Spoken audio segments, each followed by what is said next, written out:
जिस ढंग का आतंक हुआ, महिलाओं पर अत्याचार हुआ, यौन शोषण हुआ, और आपने उस अपराधी को उस राजनीतिक हथकंडा बना के उसे बचाने का काम किया। डूब के मर जाना चाहिए ममता बनर्जी आपको।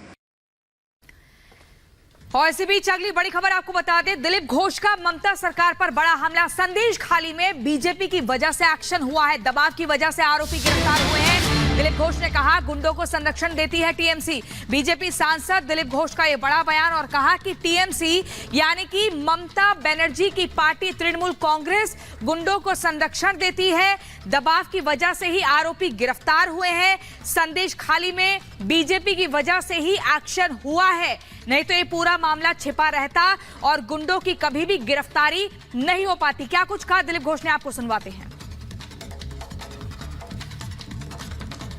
टीएमसी ने भरपूर प्रयास किया फैजान को बचाने के लिए, लेकिन अदालत, हम लोग बीजेपी की तरफ से आंदोलन, वहाँ की स्थानीय लोगों की, महिलाओं की आंदोलन और पूरा देश से मीडिया की जो प्रेशर आई है, उसमें मजबूरन उसको अरेस्ट करना पड़ा। और इस कंडीशन में कि तुम चलो कुछ दिन के लिए अंदर, फिर निकाल लेंगे। पार्टी का बहुत प्रेशर है, उसको समझा बुझा के लाए हैं। जिस ढंग से वो जा रहा था, लगता है कि ससुराल जा रहा है।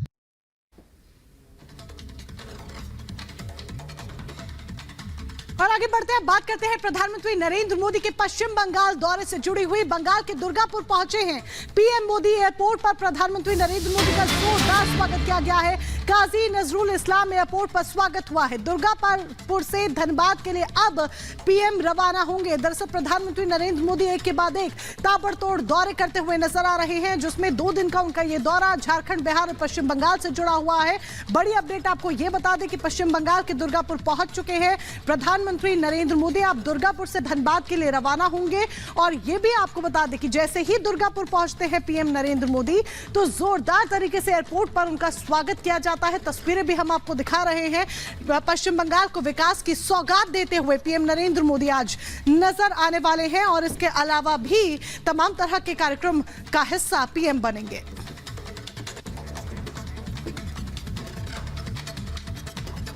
और आइए अब ग्राफिक्स के जरिए कुछ आंकड़े हम यहां पर आपको दिखाते हैं, एक मैप के जरिए कि किस तरह से दरअसल 3 राज्य और मेगा सौगात देने की तैयारी है। सबसे पहले अगर झारखंड की बात करें तो 35,700 करोड़ का तोहफा जो है, सौगात जो है, वो झारखंड को मिलने वाली है। इसके अलावा पश्चिम बंगाल की अगर बात करें तो आज प्रधानमंत्री पश्चिम बंगाल के दौरे पर भी रहेंगे।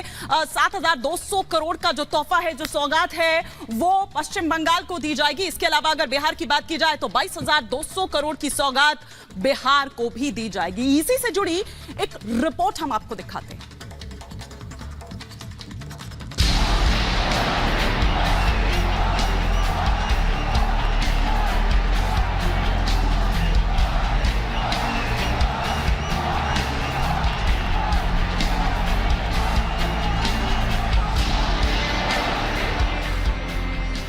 चुनाव की घड़ी बेहद नजदीक है और पीएम मोदी के ताबड़तोड़ दौरों का सिलसिला भी बदस्तूर जारी है। लक्ष्य 400 पार का है और विकास की सौगात को जन जन तक पहुंचाने की बड़ी तैयारी है। लोकसभा चुनाव की अधिसूचना जारी होने से पहले पीएम मोदी आज और कल झारखंड, पश्चिम बंगाल और बिहार का दौरा करेंगे। 2 दिनों में 3 राज्यों के दौरे में पीएम मोदी हजारों करोड़ की विकास योजनाओं की सौगात जनता को देंगे। सबसे पहले पीएम मोदी के आज और कल होने वाले कार्यक्रमों पर एक नजर डालिए। आज पीएम मोदी सुबह 11 बजे झारखंड के सिंदरी पहुंचेंगे। सिंदरी में पीएम मोदी का सार्वजनिक कार्यक्रम होगा। झारखंड को इस दौरे में पीएम मोदी 35,700 करोड़ की मेगा सौगात देंगे। इसके बाद दोपहर 3 बजे पश्चिम बंगाल के हुगली जाएंगे पीएम मोदी। हुगली में 7200 करोड़ की विकास योजनाओं की सौगात जनता को देने की तैयारी है। फिर अगले दिन यानी 2 मार्च सुबह 10:30 बजे पश्चिम बंगाल के नदिया जिले के कृष्णानगर पहुंचेंगे पीएम। कृष्णानगर में पीएम 15,000 करोड़ की योजनाओं की मेगा सौगात देंगे। फिर 2 मार्च दोपहर 2:30 बजे पश्चिम बंगाल से बिहार का दौरा करेंगे पीएम। बिहार के औरंगाबाद में पीएम मोदी का सार्वजनिक कार्यक्रम होगा। 21,400 करोड़ की योजनाओं का उद्घाटन और शिलान्यास पीएम मोदी औरंगाबाद में करेंगे।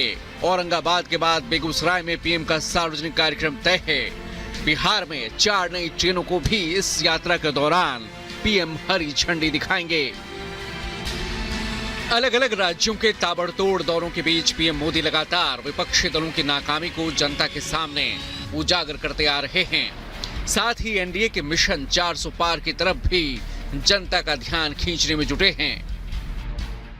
आप ये भी याद रखिए कि डीएमके और कांग्रेस लंबे समय से एक दूसरे के सहयोगी है। 2004 से 2014 तक डीएमके के लोग कांग्रेस की यूपीए सरकार के बड़े मंत्रालयों में बड़े बड़े मंत्री बनकर के बैठे थे, लेकिन इसके बाद भी इन लोगों ने तमिलनाडु के लोगों के विकास को प्राथमिकता कभी भी नहीं दी। हाल ही में पीएम मोदी ने केरल, तमिलनाडु और महाराष्ट्र का दौरा किया। मिशन दक्षिण पर पीएम मोदी ने इंडी गठबंधन पर जोरदार प्रहार किया। गठबंधन के लोग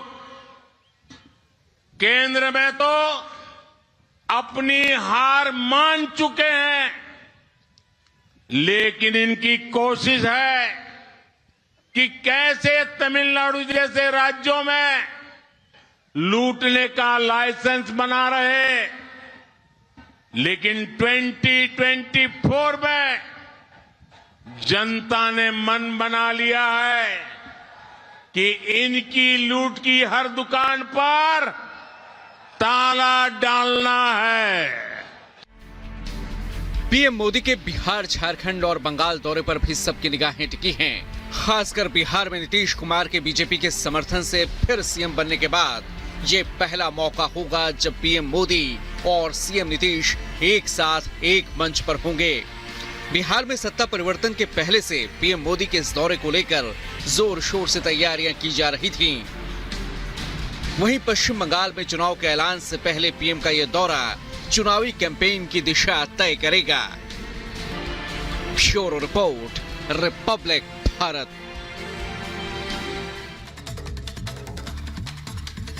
बीजेपी में लोकसभा चुनाव को लेकर मंथन लगातार जारी है। बैठकों का दौर चल रहा है और इसी बीच असम में सीटों को लेकर समझौता हो चुका है। पूरी खबर आप देखिए 1 मिनट की रिपोर्ट में। लोकसभा चुनाव को लेकर बीजेपी का मंथन जारी है। पार्टी अपनी पूरी ताकत से आगामी चुनाव की तैयारियों में जुटी हुई है। इस बीच असम में सीट बंटवारे को लेकर बीजेपी और उनके सहयोगी दलों के बीच समझौता हो गया। इसकी जानकारी खुद असम के मुख्यमंत्री हिमंता बिस्वा शर्मा ने दी। समझौते के मुताबिक बीजेपी असम में 11 सीटों पर चुनाव लड़ेगी, जबकि उसकी सहयोगी असम गण परिषद 2 और United Peoples Party Liberal 1 seat पर चुनाव लड़ेगी। असम गण परिषद बारपेटा और धुबरी से चुनाव लड़ने वाली है, जबकि यूपीपीएल कोकराझार से अपना उम्मीदवार उतारेगी। असम से निवर्तमान लोकसभा में बीजेपी के 9 सांसद हैं, जबकि असम गण परिषद और यूपीपीएल का कोई प्रतिनिधित्व नहीं है। कांग्रेस के पास 3 और एआईयूडीएफ के पास 1 सीट है, जबकि 1 सीट निर्दलीय उम्मीदवार के पास है। Bureau report, Republic Bharat. और अब महाराष्ट्र से खबर है। महाविकास अघाड़ी में सीटों का बंटवारा हो गया। उद्धव गुट को 21 लोकसभा सीटें मिलेंगी। ये सूत्रों के हवाले से बड़ी जानकारी आप तक पहुंचा रहे हैं। यानी कि सीट शेयरिंग पर जो सहमति है एमवीए में, वो लगभग बनती हुई यहां पर नजर आ रही है। उद्धव गुट की बात करें तो 21 लोकसभा सीटें उद्धव गुट को मिलेंगी। सूत्रों से बड़ी जानकारी। साथ ही शरद पवार गुट की बात करें तो मात्र 2 लोकसभा सीट शरद पवार गुट के हिस्से में आ रही हैं। वंचित बहुजन अघाड़ी को 2 सीट मिल रही हैं। शेतकरी संगठन को 1 सीट हिस्से में आती हुई नजर आ रही है। सूत्रों के हवाले से बड़ी जानकारी हम आप तक यहां पर पहुंचा रहे हैं। यानी कि सीट शेयरिंग को लेकर एमवीए में महाविकास आघाड़ी में जो बात है वो लगभग बनती हुई नजर आ रही है। सूत्रों के हवाले से ये बड़ी जानकारी, क्योंकि लोकसभा चुनाव नजदीक है और ऐसे में सभी पार्टियां जद्दोजहद में जुटी हुई हैं चुनाव में अपने नंबर्स आगे लाने के लिए। लगातार जो पीछे की तैयारी है यानी कि बैक की तैयारी है वो पूरी करती नजर आ रही है। और इस वक्त एक और बड़ी खबर आ रही है। टीएमसी नेता कुणाल घोष ने एक्स